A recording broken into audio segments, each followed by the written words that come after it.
നമസ്കാരം. 2026 നിയമസഭാ തെരഞ്ഞെടുപ്പ് കഴിഞ്ഞതിനെ തുടർന്ന് കേരളത്തിൽ മുഖ്യമന്ത്രി വിവാദമാണ് ഉണ്ടായിരിക്കുന്നത്. കോൺഗ്രസിൽ നിന്നും ആരായിരിക്കണം മുഖ്യമന്ത്രി എന്നുള്ളത് കോൺഗ്രസിൻ്റെ മാത്രം പ്രശ്നമാണ് എന്നുള്ളതാണ് മുതിർന്ന ഘടകകക്ഷിയായ മുസ്ലിം ലീഗ് വരെ പറഞ്ഞിരിക്കുന്നത്. കോൺഗ്രസ് ആരെയാണോ മുഖ്യമന്ത്രിയായി തീരുമാനിക്കുന്നത് ആ ആളെ അംഗീകരിക്കും എന്ന് അവർ പറയുമ്പോഴും ജനകീയ അടിത്തറയുള്ള നേതാവായിരിക്കണം മുഖ്യമന്ത്രി എന്നാണ് ലീഗ് അഭിപ്രായപ്പെട്ടിരിക്കുന്നത്. അത് വി ഡി സതീശനായിരിക്കണം എന്നുള്ളതാണ് ലീഗിൻ്റെ ഉള്ളിലിരിപ്പ് എന്നാണ് സാദിഖ് അലി ശിഹാബ് തങ്ങൾ അടക്കമുള്ള ആളുകളുടെ പ്രസ്താവനയിൽ നിന്നും മനസ്സിലാക്കാൻ കഴിഞ്ഞത്. എന്നാൽ AICCയുടെ വക്താവായ KC വേണുഗോപാൽ തന്നെ മുഖ്യമന്ത്രി പദത്തിന് താല്പര്യം പ്രകടിപ്പിച്ചുകൊണ്ട് തെരഞ്ഞെടുപ്പിന് ശേഷം ചില പ്രസ്താവനകൾ നടത്തിയിട്ടുണ്ടായിരുന്നു. അതായത് കേരളത്തിൽ നിയമസഭയിലേക്ക് മത്സരിക്കാത്ത പലരും കേരളത്തിൽ UDFന് അധികാരം കിട്ടുകയാണെങ്കിൽ പ്രമുഖ സ്ഥാനങ്ങളിലേക്ക് അധികാര കേന്ദ്രങ്ങളിലേക്ക് വന്നേക്കാം എന്നാണ് അന്ന് KC വേണുഗോപാൽ പറഞ്ഞത്. അതായത് നിയമസഭയിലേക്ക് മത്സരിച്ചില്ല എന്നുണ്ടെങ്കിലും ആരെങ്കിലും അധികാര സ്ഥാനങ്ങളിലേക്ക് വന്നാൽ അതില്ല അതിശയോക്തിയില്ല എന്ന് പറയുമ്പോൾ KC വേണുഗോപാൽ മുഖ്യമന്ത്രിയായി വരാൻ താല്പര്യം കാണിക്കുന്നു എന്ന് തന്നെയാണ് അതിൽ നിന്നും മനസ്സിലായത്. മുതിർന്ന നേതാവായ മുൻ ആഭ്യന്തരമന്ത്രിയും പ്രതിപക്ഷ നേതാവുമായ രമേശ് ചെന്നിത്തലയും മുഖ്യമന്ത്രി പദത്തിന് വേണ്ടി കടിപിടി കൂടുമ്പോൾ വി ഡി സതീശനായിരിക്കണം മുഖ്യമന്ത്രി എന്ന് ലീഗ് ഉൾപ്പെടെയുള്ള ആളുകൾ താല്പര്യം കൂറുമ്പോൾ കോൺഗ്രസിൻ്റെ ബഹുഭൂരിപക്ഷ ആളുകളും വി ഡി സതീശന് അനുകൂലമായി പ്രതിപക്ഷ നേതാവ് എന്ന രീതിയിൽ വി ഡി സതീശൻ നടത്തിയ ഐതിഹാസികമായ പ്രവർത്തനങ്ങൾക്ക് കിട്ടിയ പ്രതിഫലമാണ് ഇക്കുറി UDFന് മിന്നുന്ന വിജയം എന്ന് വിശ്വസിക്കുന്ന കോൺഗ്രസിലെ ബഹുഭൂരിപക്ഷം ആളുകളും വി ഡി സതീശൻ മുഖ്യമന്ത്രിയാവണം എന്ന് പറയുന്നു.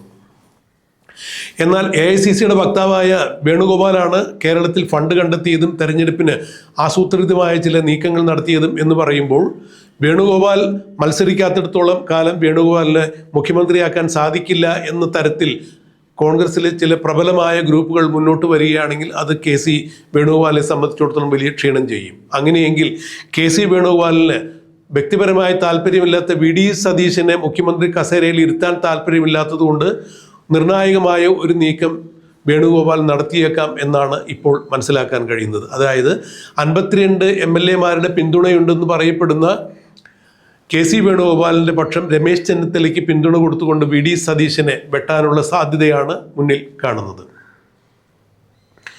എന്നാൽ വി ഡി സതീശനെ മുഖ്യമന്ത്രിയാക്കിയില്ല എന്നുണ്ടെങ്കിൽ കോൺഗ്രസിന് വരും കാലങ്ങളിൽ കൂടുതൽ ബുദ്ധിമുട്ടുണ്ടാകും എന്ന് തന്നെയാണ് മനസ്സിലാക്കാൻ കഴിയുന്നത്. കാരണം BS അച്യുതാനന്ദനെ ഒരിക്കൽ മത്സരിക്കുന്നതിന് വേണ്ടി പോളിറ്റ് ബ്യൂറോ അംഗീകാരം നൽകിയില്ല.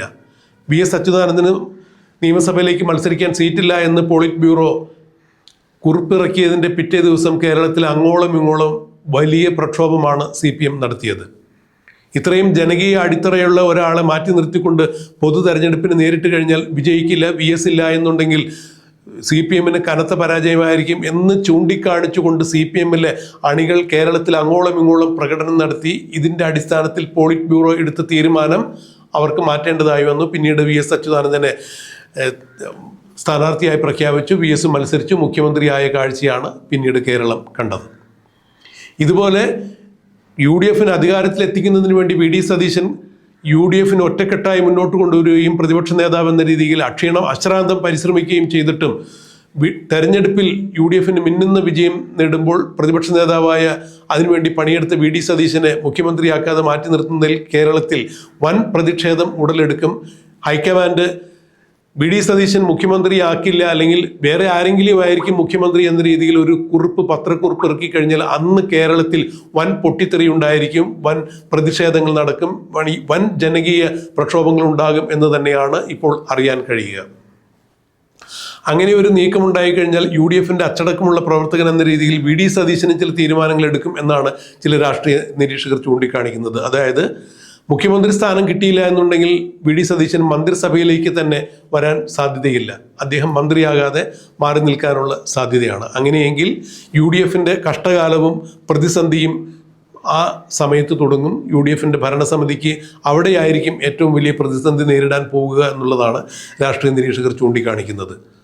കാരണം പ്രതിപക്ഷത്തെക്കാൾ കൂടുതൽ പിന്നീട് രാഷ്ട്രീയപരമായി വി ഡി സതീശൻ എന്ന നേതാവിൽ നിന്നും കോൺഗ്രസിന് വലിയ പ്രതിസന്ധി നേരിടേണ്ടതായി വരും എന്നാണ് രാഷ്ട്രീയ നിരീക്ഷകർ ചൂണ്ടിക്കാണിക്കുന്നത്. എന്തായാലും മുഖ്യമന്ത്രി പദം കിട്ടിയില്ല എന്നുണ്ടെങ്കിൽ വി ഡി സതീശൻ മന്ത്രിസഭയിൽ തന്നെ ഉണ്ടാകില്ല എന്നുള്ള ചില നിരീക്ഷണങ്ങളാണ് പല രാഷ്ട്രീയ നിരീക്ഷകരും മുന്നോട്ട് വയ്ക്കുന്നത്. ഇതിന് ബദലായി മറ്റ് ചില നീക്കങ്ങൾ കൂടി നടക്കുന്നുണ്ട് എന്നാണ് മനസ്സിലാക്കാൻ കഴിയുന്നത്. രമേശ് ചെന്നിത്തലയ്ക്കും വി.ഡി. സതീശനും സ്വീകരിക്കാൻ പറ്റിയ മറ്റൊരു ഫോർമുല കണ്ടെത്തുന്നു. അതായത് കോൺഗ്രസിൽ നിന്ന് തന്നെ മുഖ്യമന്ത്രി ആവണം എന്ന നിർബന്ധമില്ല. അത് BS മുഖ്യമന്ത്രി ആയതുപോലെ അന്ന് CPM-ൻ്റെ മുഖ്യമന്ത്രി തന്നെയായിരുന്നു VS. എന്നാൽ പിന്നീട് അച്യുതമേനോൻ മുന്നണി മര്യാദകൾ മാറ്റിവെച്ചുകൊണ്ട് അച്യുതമേനോൻ മുഖ്യമന്ത്രി ആയതുപോലെ, അല്ലെങ്കിൽ CH മുഹമ്മദ് കോയ കേരളത്തിൻ്റെ മുഖ്യമന്ത്രി ആയതുപോലെ ഒരുപക്ഷെ ലീഗിൽ നിന്ന് UDF-ൽ നിന്നൊരു മുഖ്യമന്ത്രി ഉണ്ടാക്കാം. അതിന് അങ്ങനെ ഒരു നീക്കം നടക്കുകയാണെങ്കിൽ കോൺഗ്രസിലെ ഇപ്പോഴത്തെ മുഖ്യമന്ത്രി പ്രശ്നം തർക്കം രൂക്ഷമാകുകയാണെങ്കിൽ രമേശ് ചെന്നിത്തലയ്ക്കും വി.ഡി. സതീശനും KC വേണുഗോപാലുമെല്ലാം സ്വീകാര്യമായ ഒരു ഫോർമുല എന്ന രീതിയിൽ കുഞ്ഞാലിക്കുട്ടിയെ മുഖ്യമന്ത്രിയാക്കിക്കൊണ്ടൊരു തീരുമാനത്തിലേക്ക് എത്തിച്ചേരുകയാണെങ്കിൽ ഒരുപക്ഷെ അത്തരം ഒരു നീക്കങ്ങൾ ഉണ്ടാവുകയാണെങ്കിൽ വി.ഡി. സതീശനോ രമേശ് ചെന്നിത്തലയ്ക്കോ KC വേണുഗോപാലിനോ അംഗീകരിക്കാതിരിക്കാൻ സാധിക്കില്ല. എന്നാൽ കോൺഗ്രസിൻ്റെ മുഖ്യമന്ത്രിക്ക് വേണ്ടിയായിരിക്കും ഹൈക്കമാൻഡ് കൂടുതൽ താല്പര്യം കാണിക്കുക. ഒരു തരത്തിലും കേരളത്തിൽ അതിന് നേതാക്കൾ വഴങ്ങുന്നില്ല എന്ന് വന്നു കഴിഞ്ഞാൽ ഒരുപക്ഷെ കുഞ്ഞാലിക്കുട്ടിയെ തന്നെ മുഖ്യമന്ത്രിയാക്കിക്കൊണ്ടൊരു ഒത്തുതീർപ്പ് ഫോർമുല ഉണ്ടായേക്കാം എന്നും പറയപ്പെടുന്നുണ്ട്. എന്നാൽ ഇതിനുള്ള സാധ്യത തുലവും വിരളമാണ് എന്നാണ് മനസ്സിലാക്കാൻ കഴിയുന്നത്. എന്തായാലും വി.ഡി. സതീശന് വെട്ടുന്നതിന് വേണ്ടി KC വേണുഗോപാൽ രമേശ് ചെന്നിത്തലയെ മുന്നിൽ നിർത്തി ഒരു കളി കളിക്കാനുള്ള സാധ്യതയാണ് ഇപ്പോൾ രാഷ്ട്രീയ നിരീക്ഷകർ ചൂണ്ടിക്കാണിക്കുന്നത്. അങ്ങനെയെങ്കിൽ വി.ഡി. സതീശൻ മന്ത്രിസഭയിലേക്ക് ഉണ്ടാകില്ല. അവിടെ മുതൽ കോൺഗ്രസ് മന്ത്രിസഭയ്ക്ക് UDF മന്ത്രിസഭയ്ക്ക് പ്രതിസന്ധി ആരംഭിക്കും എന്നാണ് മനസ്സിലാക്കാൻ കഴിയുന്നത്. എന്തായിരിക്കും ഇക്കാര്യത്തിൽ സംഭവിക്കുക എന്നുള്ളത് നമുക്ക് കണ്ടറിയാം, കാത്തിരിക്കാം.